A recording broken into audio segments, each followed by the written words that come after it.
Saudara Presiden ke-7 Joko Widodo menegaskan akan tampil di forum pengadilan untuk menunjukkan ijazah sarjana Fakultas Kehutanan UGM miliknya yang selama ini dituding sejumlah pihak sebagai ijazah palsu. Penegasan itu disampaikan Joko Widodo kepada wartawan yang menanyakan apakah dirinya masih membuka pintu maaf bagi Roy Suryo CS terkait tudingan ijazah palsu yang kini sedang ditangani Polda Metro Jaya.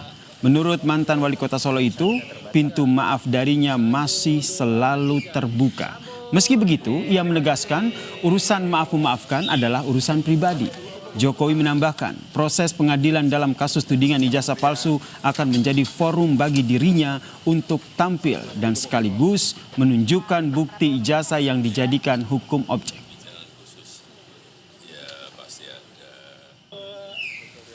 Pintu maaf selalu terbuka, tapi sekali lagi urusan maaf, memaafkan itu urusan pribadi ke pribadi. Kalau yang di Polda Metro itu sudah urusan hukum, artinya urusan pribadi ya urusan pribadi, maaf memaafkan, tetapi urusan hukum ya urusan hukum. Dan memang harus sampai ke pengadilan, karena kalau enggak saya enggak punya forum untuk menyampaikan bukti mengenai kasus ijazah ini. Sementara itu saudara, dalam program Rosi pada Kamis malam, Roy Suryo mensinyalir Jokowi berupaya menghindari kasus ijazah ini sampai ke pengadilan. Salah satunya dengan mengupayakan agar para tersangka menyetujui penyelesaian perkara ijazah lewat restoratif justice. Selain itu saudara, Roy menduga SP3 yang diberikan untuk Egy Sujana dan Damai Lubis sebagai upaya Jokowi memecah belah kubu para penuding ijazah palsu. Ada banyak WA ajakan, bahkan telepon langsung ke beberapa lawyer, bahkan juga beberapa pejuang kami ya, Bu Kurnia tuh sampai diikuti sampai kamar mandi, ya gitu, didesak untuk RJ, didesak untuk mau nggak gini. Harusnya yang takut, kalau orang dalam pikiran wah yang takut ke persidangan kan kami harusnya, enggak, ini justru ada pihak yang takut tuh, yang di tengah itu yang takut. Ya. Buktinya apa Anda bisa berani menuduh itu? Banyak sekali upaya yang dilakukan. Satu ya dalam sidang CLS ya, Citizen Lawsuit di Solo. Udah 3 kali ya panggilan atau undangan ke dia nggak pernah datang. Ijazahnya saja tidak ditampilkan. Ya padahal ijazahnya katanya kan ada di Polda Metro Jaya. Tapi begitu ditampilkan diminta oleh hakim si lawyernya yang ada di Solo nggak bisa, katanya masih disita di Polda. Ini gimana? Hakim tuh otoritas tertinggi. Patut diduga ada orang yang ingin memecah belah kami yang tadinya ber-8 dari 12 untuk kemudian sudah berhasil dipecah 2 ya. Kemudian yang 6 ini mau dipecah lagi sehingga nanti mungkin tinggal 3 atau tinggal 1. Lah kalau saya mau dipecah apapun, kalau saya masih tetap berani kalau saya. Saudara, jika sebelumnya kubu Roy Suryo sangat yakin jika Jokowi berupaya agar kasus ijazah ini tidak sampai ke pengadilan, kini faktanya Jokowi justru mengaku jika forum pengadilan sangat ia nantikan untuk membuktikan keaslian ijazahnya. Kita bahas bersama dengan kuasa hukum Roy Suryo, Bung Ahmad Kozinudin, dan juga Sekjen Projo, Bung Freddy Damanik, yang keduanya sudah hadir di studio Kompas Petang. Selamat sore, Bung. Sore. Selamat sore. Sore, Bung Yasir. Bung Freddy. Saya ke Bung Kozin dulu nih. Boleh. Ya. Apa yang disampaikan Pak Jokowi ini seakan-akan menjawab keraguan tim Anda yang berkali-kali yakin bahwa Jokowi ternyata takut ke pengadilan. Respon Anda? Saya justru meyakini apa yang kami yakini itu makin ya menggumpal, karena apa yang disampaikan Saudara Joko Widodo itu mengandung kontradiksi. Setidaknya yang pertama, kontradiksi dengan visi politiknya bahwa dia butuh forum pengadilan, sehingga semestinya yang harus dia sampaikan adalah tidak ada maaf dan saya tunggu kalian di pengadilan. Kenapa demikian? Karena setelah dirinya memberikan maaf kepada 2 orang DHL dan ES, ternyata follow up tindakan hukumnya adalah restoratif justice, sehingga keduanya di SP3. Barang yang sudah SP3 itu tentu tidak akan mungkin sampai ke pengadilan. Artinya kalau dengan cara yang sama dia kemudian memberikan maaf, terjadi permaafan, lalu semua tersangka akhirnya di SP3, artinya itu kan bertentangan dengan visi untuk membawa ke forum pengadilan. Artinya sebenarnya Jokowi sedang berusaha untuk menghilangkan forum pengadilan itu dengan memberikan maaf jika nantinya ditindaklanjuti dengan restoratif justice dan penghentian. Yang kedua ada lagi, kontradiksinya adalah dengan pernyataan sejumlah relawannya. Relawannya selalu menyatakan bahwa khusus untuk 3 orang, Roy, Rismon, Tiva itu tiada maaf bagi ketiganya karena ketiganya menjadi sarana untuk sampai ke persidangan. Tapi tadi statementnya semua bisa atau berpotensi diberikan maaf walaupun secara hukum itu diserahkan kepada penyidik. Artinya kalaupun nanti secara hukum diserahkan pada penyidik ketika terjadi permaafan itu kemudian akhirnya juga restoratif justice semua. SP3 semua berarti tidak ada forum pengadilan. Tapi yang perlu saya tegaskan bahwa tawaran ini sebenarnya tidak relevan. Kenapa? Tawaran memberikan maaf itu jika sebelumnya ada yang minta maaf. Dan orang yang minta maaf itu jika ada keinsafan, ada kesalahan. Klien kami tidak pernah memiliki kesalahan, bahkan merasa benar berjuang karena sedang mengungkap masalah bangsa. Dan yang paling penting, tidak pernah ada permintaan maaf dari klien kami kepada saudara Joko Widodo. Oke, tanggapan dari Bung Freddy. Ya, saya rasa untuk konteks ini bahkan di dalam banyak hal selama beliau memimpin juga Pak Jokowi itu tidak pernah ada kata takut, pernah ada kata gentar. Jadi dan statement beliau itu juga konsisten ya. Sejak awal dia bilang dia akan tampil, akan hadir di persidangan, akan menunjukkan bukti-buktinya. Kalau maaf itu juga dia konsisten sejak awal, selalu secara pribadi akan selalu memaafkan kalau ada yang minta maaf. Tetapi tetap juga konsisten bahwa memang untuk persis yang dibilang Bung Kossisudin tadi, ya ini kan ada 2 klaster ya. Nah, klaster kedua ini sedang berproses ya sudah segera nanti akan kami percaya akan P21 dan memang tidak akan ada penyelesaian apapun itu secara baik-baik dan kekeluargaan yang akan menyelesaikan untuk restoratif justice untuk teroris. Oke, tapi tadi Anda bilang Pak Jokowi berani untuk menyampaikan itu di pengadilan, tapi kalau kita lihat ada beberapa hal yang disampaikan oleh kubu Roy Suryo, terutama Roy Suryo, bahwa kubu mereka beberapa kali sering diteror supaya terima restoratif justice. Apakah ini seakan memang betul ada upaya supaya kasus ini tidak sampai bergulir pengadilan? Ya, pertama itu kan kata Roy Suryo. Yang kedua, kalaupun itu Kenapa benar, kalau kata Roy Suryo Anda tidak yakin begitu? Nggak percaya, saya nggak percaya omongan Roy Suryo. Yang kedua, kalaupun itu benar, siapa yang ngomong? Apakah orang-orang yang sering tampil ya dalam hal ini membela Pak Jokowi khusus kasus ijazah palsu ini, karena kami tahu persis ya kami ini ya satu suara satu statement bahwa memang tidak ada RJ buat teroris ini, dan itu juga atas tentu arahan dari kami dorong Pak Jokowi dan kami sudah membicarakan itu bahwa memang tidak ada RJ untuk teroris, itu clear. Kalau masalah memaafkan itu urusan pribadi.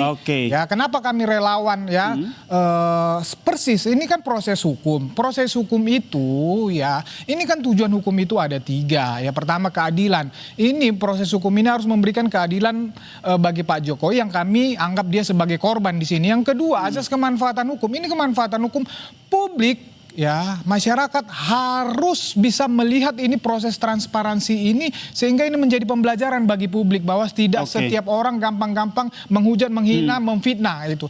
Yang ketiga yang terakhir ini, ini kepastian hukum. Satu-satunya yang bisa memberikan kepastian hukum dalam proses ini adalah pengadilan, dan Pak Jokowi akan hadir di situ. Oke, tadi untuk teroris tidak ya seperti yang disampaikannya. Tidak. Tapi kalau untuk teroris tidak nih kata Bung Kossisudin. Tapi tadi juga disampaikan bahwa sebenarnya Bung Freddy sendiri nggak percaya apa yang disampaikan oleh Roy Suryo. Ya memang itu bukan berasal dari Bung Freddy gitu loh. Itu berasal dari sejumlah orang yang selama ini menjadi bagian pembela Joko Widodo. Saya sendiri dihubungi oleh teman saya dihubungi oleh Farhad Abbas yang menawarkan mengajak saya ke Solo. Tapi saya tegaskan saya jangankan ke Solo, ketemu Farhad Abbas saja kalau membahas soal itu saya tidak mau. Tapi lagi-lagi sebenarnya kan klaim tentang keadilan, kepastian dan kemanfaatan itu kan klaim sepihak dari kubu Jokowi. Faktanya adalah tidak ada keadilan, justru kezaliman. Contoh, Bambang Tri dan Gus Dur itu divonis 4 tahun dari 6 tahun tanpa ada keadilan, yakni ditunjukkan ijazah asli. Tidak ada. Sebentar, yang kedua, tadi Anda bilang bahwa Anda diajak oleh Farhad Abbas ke Solo. Ya, ajakannya dari saya tentu menafsirkan ini bagian dari strategi untuk mengajak kami agar berdamai, atau setidaknya kalau saya mengajak klien saya untuk bisa berdamai dengan kubu Jokowi. Itu masih dugaan atau memang sudah ada bukti begitu. Dan arahnya ke sana karena di beberapa forum juga demikian. Adi Darmawan juga mengajak itu, bahkan Adi Darmawan secara langsung kepada salah satu anggota tim kami begitu, memang tidak melalui kuasa hukumnya dan tidak melalui Jokowi langsung. Tentu kalau itu langsung dan ditolak kan malu. Nah, kalau dari kubu-kubu yang lain kan bisa saja dikatakan itu sebagai ya biasa gosip saja, sehingga hilanglah rasa malu karena tawarannya bertepuk sebelah tangan. Oke. Tapi saya mau tegaskan bahwa kalau kita bicara kepastian, tentu kepastiannya itu adalah dengan menunjukkan, dan forum untuk menunjukkan itu tidak harus pengadilan. Buktinya Asrul Sani memiliki forum publik untuk menunjukkan dan perkara itu selesai. Dan kalau kita bicara tentang kemanfaatan, apa sih manfaatnya kasus ini sampai hampir setahun nunggu pengadilan, yang pengadilannya tidak kunjung-kunjung datang? Kenapa kalau kita tidak bicara kemaslahatan, kemanfaatan itu adalah dengan mengambil ya cara yang lebih teknis dengan menunjukkan di depan publik sebagaimana yang sudah ditempuh oleh Asrul Sani dan telah terbukti itu lebih bermanfaat dan menutup kasus gitu. Nah, jadi kami makin meyakini bahwa kenapa tidak diadopsi cara Asrul Sani? Ya memang karena ijazah itu bermasalah. Semakin ditunjukkan pada publik, maka akan semakin terbongkar masalah dari ijazah tersebut. Gitu. Jadi karena ini karena tadi juga yang disampaikan bahwa ini relawan-relawan akhirnya mendekati kubu Roy Suryo ini, kenapa akhirnya begitu? Apakah ini arahan Jokowi? Saya kemarin ketemu dengan Farhad, ketemu ada Kurniawan, tidak ada pembicaraan itu. Kalaupun ada itu, ini aja kita ngomong-ngomong. Sebentar, karena ini kan saya tengahi begini. dulu karena apa yang disampaikan oleh Kan Bang gini, Fauzi ini misalnya ternyata bertolak belakang begitu dengan apa yang disampaikan Bang Freddy. Misalnya kan Farhad Albas kan videonya tersebar itu di bandara, misalnya dengan siapa itu kemarin salah satu juga lah tersangka digoda-goda, ayo ke Solo seperti itu. Kemudian juga kan misalnya kita dalam obrolan, udahlah ikutin itu Bang Egy, ayo datang ke Solo, kan begitu itu tetapi secara prinsip bahwa relawan bahkan meminta Pak Jokowi tidak ada RJ untuk teroris ini untuk kepentingan yang 3 tadi itu. Ya, itulah makanya. Dan alasannya apa tidak untuk ketiga itu? Loh, gini loh.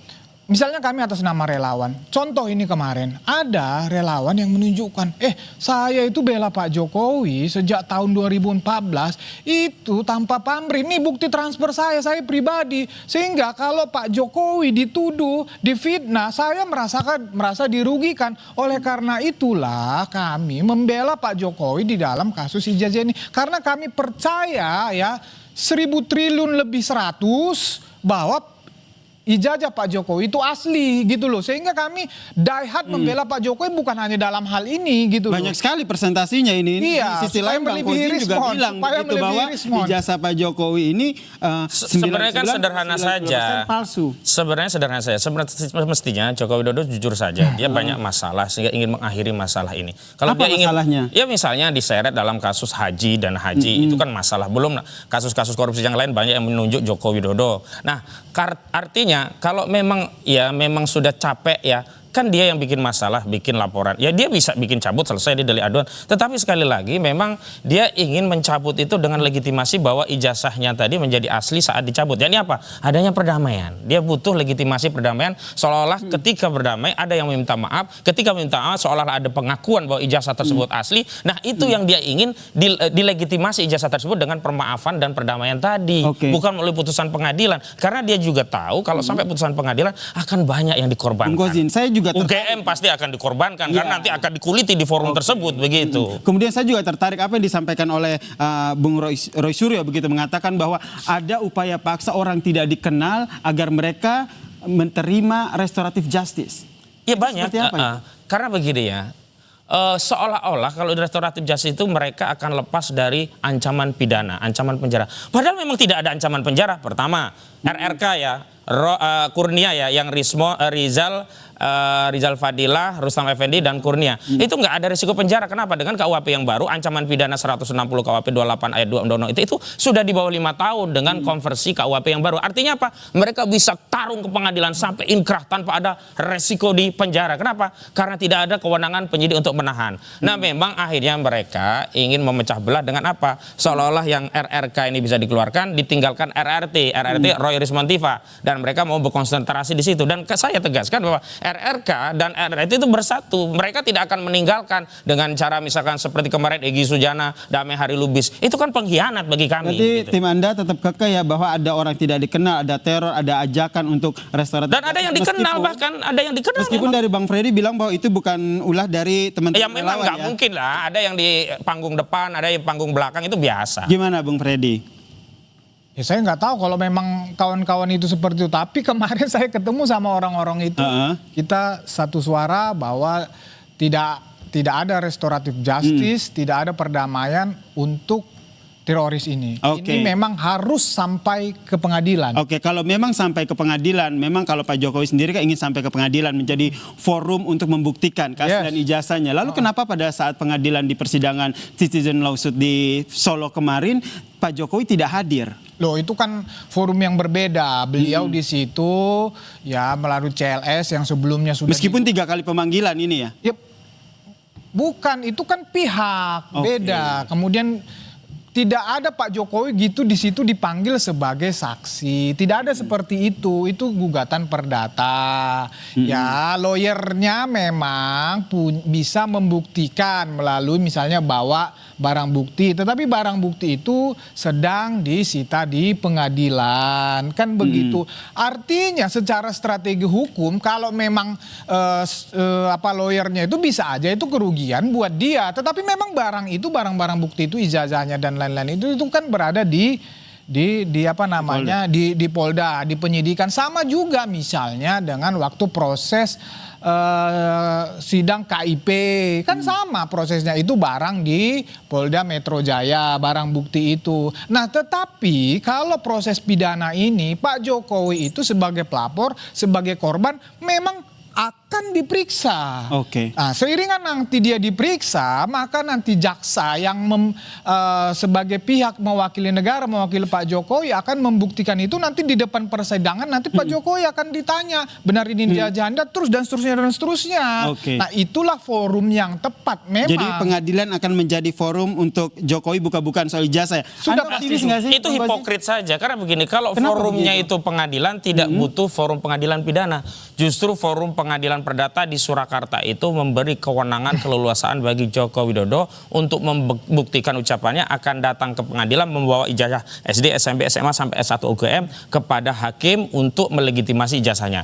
Faktanya yang disita itu hanya SMA dengan S1. Setidaknya masih ada SD, SMP kalau memang dia komitmen mau menjadikan forum pengadilan untuk menunjukkan ijazahnya.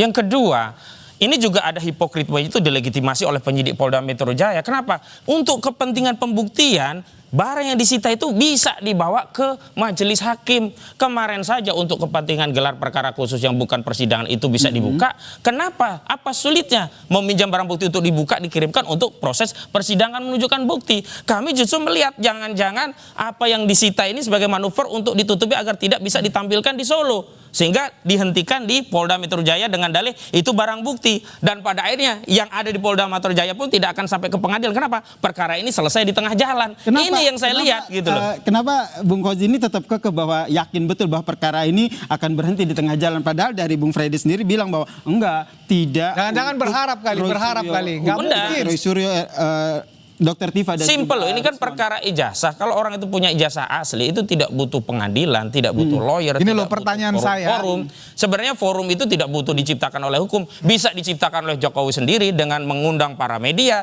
dia jelaskan, dia kasih tahu satu-satu seperti Asrul-Sani. Nah, hari ini kenapa saya yakin bahwa tidak sampai ke pengadilan? Kenapa? Karena sampai ke pengadilan itu membuat Joko Widodo ya ketahuan masalah yang sejatinya yang sebelumnya sudah diketahui oleh klien kami, baru dibuktikan di pengadilan. Pertanyaan saya, tidak sampai ke pengadilan, terus penyelesaiannya mekanismenya apa?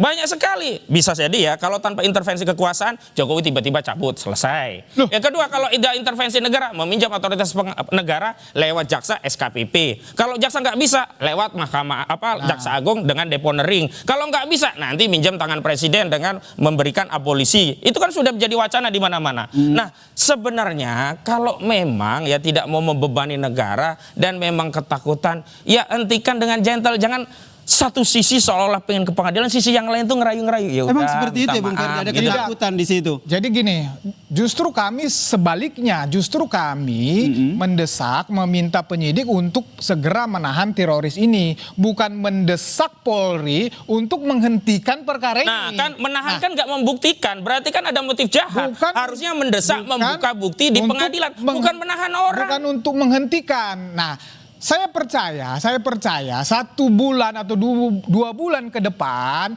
ini statement-statement mereka ini akan berubah lagi ketika ini sudah masuk di persidangan. Nanti saya nggak tahu mereka ngomong apa lagi ketika ini sudah di persidangan, sudah dalam proses pembuktian, saya nggak tahu mereka mengambil narasi apa lagi untuk seolah-olah membenarkan lagi. Oh, justru itu bagus sekali. Kenapa? Gitu loh. Karena persoalan ini bukan hanya persoalan Roy Suryo, bukan Rismon, bukan Dr. Tifa, bukan Kurnia dan yang lain. Ini persoalan bangsa, persoalan seluruh rakyat. Justru dalam forum persidangan itulah rakyat bisa kita yakinkan apa yang dilihat klien kami itu sebagai ijazah palsu pada saat gelar perkara khusus akan dilegitimasi melalui pengadilan, bahwa barang yang selama ini sudah beredar di sosial media itu adalah sama dan itu dibuktikan melalui forum pengadilan. Itu menjadi legitimasi terhadap penelitian bahwa penelitian ini telah dilegitimasi oleh pengadilan melalui sebuah putusan. Nggak ada masalah, makanya nggak perlu lagi ada berarti tawar-tawaran sepakat dong. memaafkan dan seterusnya. Berarti, gitu loh. berarti sepakat bahwa pihak dari teroris ini, Nggak usah menawarkan lagi maaf-maafan gitu loh. pihak dari teroris ini berarti sepakat bahwa ini harus dibawa pengadilan. Ya sejak awal kan memang demikian. Ya justru Jadi sepakat itu yang makanya. Sejak awal demikian. Nah, Cuman sepakat. Jokowi selalu merayu-rayu dan terbukti dua yang terayu, Egy Sujana dan Damai Hari Lubis. Begitu loh.